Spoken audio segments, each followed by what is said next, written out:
ahead, Sarah. Whenever you are ready, we are ready. Okay.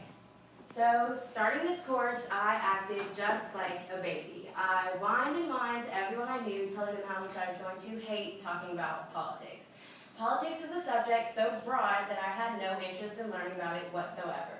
This course forced me to ask myself the question, which side of politics am I for?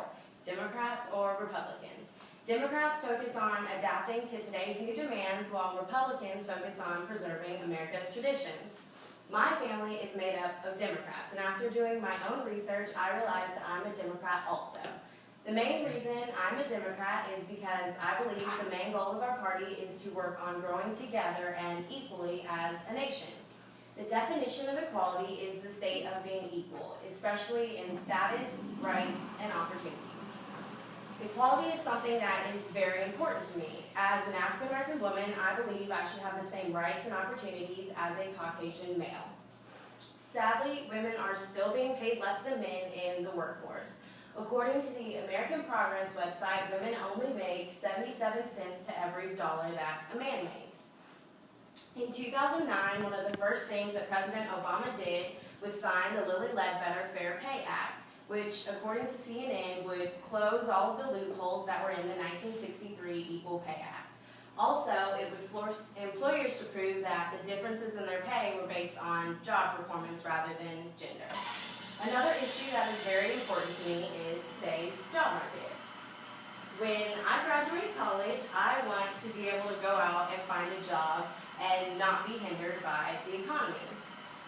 According to the Dorian article that we read in class entitled What Kind of Country, Dorian states how in the first couple years of Obama's presidency, Obama had created or saved over 3.3 million jobs, and he had decreased the unemployment rate by 1.8%.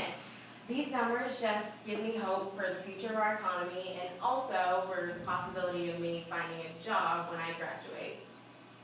Over the years, both Democrats and Republicans have been trying to prove that their platforms are what's best for America. As we've seen in the recent presidential debates, they campaign throughout the country trying to promote their agendas. And most of the time, they don't agree. As we've seen over the past presidential election, there is an enormous amount of time and funding that goes into campaign ads. They are very manipulating and persuasive. It is important for these certain campaign ads to be aired in what are known as battleground states. We know states such as Kentucky and Tennessee will vote Republican, and then California will vote Democrat. But when you have states like Florida and Ohio, it could really go either way. To appeal to these states, campaigns use three different types of ads. They use positive ads that uplift their candidate, negative ads that tear down the opposing candidate, and then comparing ads, which shows side by side how much better one candidate is compared to another. These ads also use various different techniques to appeal to their target audiences. An ad can use the pathos approach to attack an audience's emotions. Considering we are often controlled by our emotions, this technique can be very useful when making campaign ads. The Obama ad, entitled My Job, uses the pathos approach very well. It combines black and white images of working middle-class families and war veterans all staring into the camera, while in the background you hear Romney's own words on the 47% of Americans. The most influential image from this campaign ad is that of the two war veterans, because they too are dependent upon government help, and all you hear is Romney saying it's not my job to take care of them. Campaigns not only focus on putting commercials on TV, but they can also put political cartoons into newspapers and magazines. Although political cartoons are not as popular today as they were in the past, they still do exist. And we didn't really talk about them much in this class either. As you can see in, like 5 seconds, maybe 2 or 3. In this political cartoon, you have Romney saying one thing and then flipping and saying another.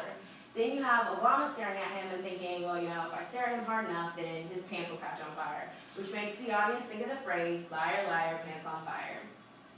Overall, campaign advertisements combine camera angles, lighting, photo filters, out-of-context quotes, and so many other things you wouldn't even think of to persuade voters to vote for a particular candidate. Overall, politics, well, this course has taught me that politics combines passion, principles, and persuasive rhetoric to attract voters from diverse backgrounds. Quite honestly, if it were not for this course, I would have voted for Obama just because that's what my family was doing. But because of this class, I was able to become an informed voter and develop my own political beliefs. Thank you. All right. Okay. Questions for Sarah? Questions or comments for Sarah? Yes, ma'am, Lonnie. Out of curiosity, how did you manage to do that? Because it seemed like you literally had your notes still in front of you and you were reading perfectly. That was amazing. Thank you. I did musicals, like I said, and so I just treated it like a script, and I was like, I'm a character, a smart student, and that's what I did. Good, good. Yeah, that's a great way to approach it, as thinking of your audience, of course. That's rhetoric, absolutely. Any other questions or comments for Sarah? You go first. Well, all right. Well, Sarah, I have a question about the comics, and I think you're right. That's something we didn't talk about much in class. Why do you think they're not as popular today as they were, let's say, historically? I guess because of the fact that like television is more popular now. Back then in the past, they didn't necessarily have like TVs or whatnot. They really focused on getting news from newspapers and magazines and everything. So that was the way to reach out to people, and now television is the best way to reach out to people. Good, good. Any other questions for Sarah? All right, Sarah, thank you very much.